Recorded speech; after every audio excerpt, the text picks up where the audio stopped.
Hey guys, welcome to the channel. Today's video I'm going to talk to you about mock taking mocks. And as you know, you are heading into mock season now.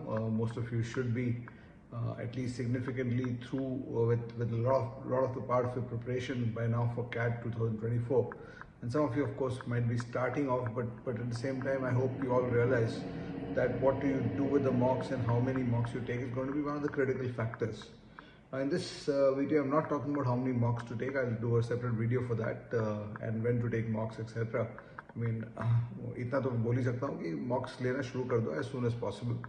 And at Mindworks, we also started the Arun Sharma CAT Challenge series, and we are building a special test series called the CAT Experiences Test Series this year. So that's something that is going to come from my side, which I'm going to build on the basis of CAT 23, CAT 22 papers.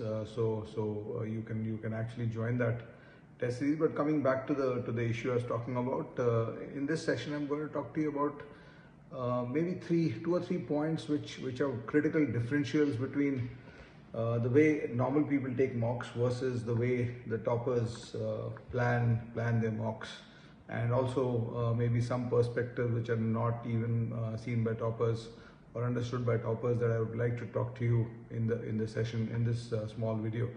So first thing you need to understand is that when you are taking mocks, you have a target score. Okay, this is the kind of score I need to get to a percentile. So for example, to put it very simply, if you're wanting a 99 percentile, your focus has to be to try to get a score of maybe approximately 80 out of 198 in the CAT, 66 questions, 3 marks each now.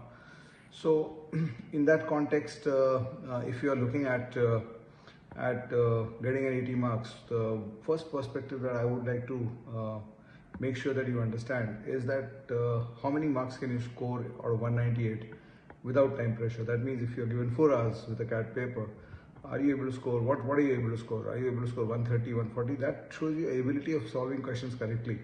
And unless you can score 130 without time limit, I don't think you can score 80 with time limit. So this is the first perspective that you need to understand. And hence, your preparation has to be built around capacity building, the capacity to get questions correct. Only once you hit a sweet spot where you can get 45 to 50 questions correct out of 66 without time pressure, once you reach that ability level, only then do you have a chance of getting the 30 questions correct in the exam to get the 99 percentile that comes with 30 correct questions in the exam.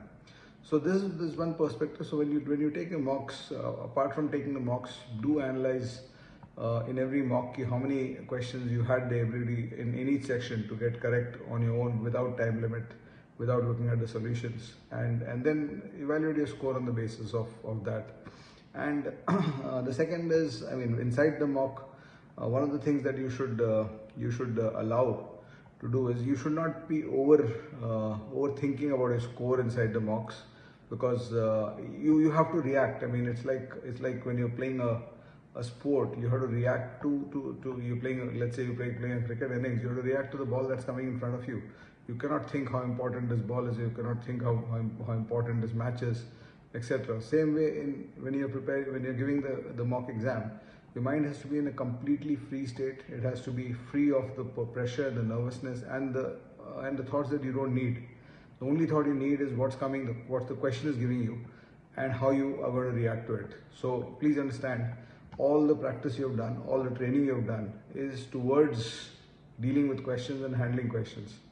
So if your mind is diverted by pressure or unnecessary thoughts at the time of the question, what happens, your ability contracts, and what you can do normally you're not able to do. So this is the second piece of advice. And one other piece of advice from the strategy viewpoint inside the mock is that never fall behind time. Always try to make sure that you are on par with time or maybe even ahead of time. One of the secrets of how I've cracked the CAT every time is that I immediately, as soon as any section starts, I go blitz solving in the first 15 minutes of the section. So if I'm solving an RC passage, I'll not go with slow in the first RC passage. I'll make sure that if I'm planning to solve 4 passages in 27 minutes, let's say, out of 40, then the first 10 to 12 minutes I want to get through 2 passages, so that if I need to slow down, and if I find a more difficult passage coming later, I can actually have the time and the bandwidth to slow down. Likewise in quants, if I'm solving the quant section and my target is to solve 18 to 20 questions, then the first 10 minutes I would try to get to 6-7 questions, so that the next 30 minutes my target is just 12 questions. So that blitz solving, rather than doing it under duress, it's always better to do it at the start of the paper. So what then happens is that you can then deal with the pressures, the remaining aspects, difficult questions, etc., with time on your hands, rather than saying that if you're trying to solve 17 questions in the quant section and you take 25 minutes to do the first 6, then you are kind of dead in the exam. So remember these points, and I'll come back to you with more as we go ahead. And I hope you enjoy being with me, and I definitely enjoy bringing my content to you guys. It's been an absolute pleasure living the life that I have lived, and helping the youth go towards their dreams. Thank you so much. I wish you all the best. Bye-bye.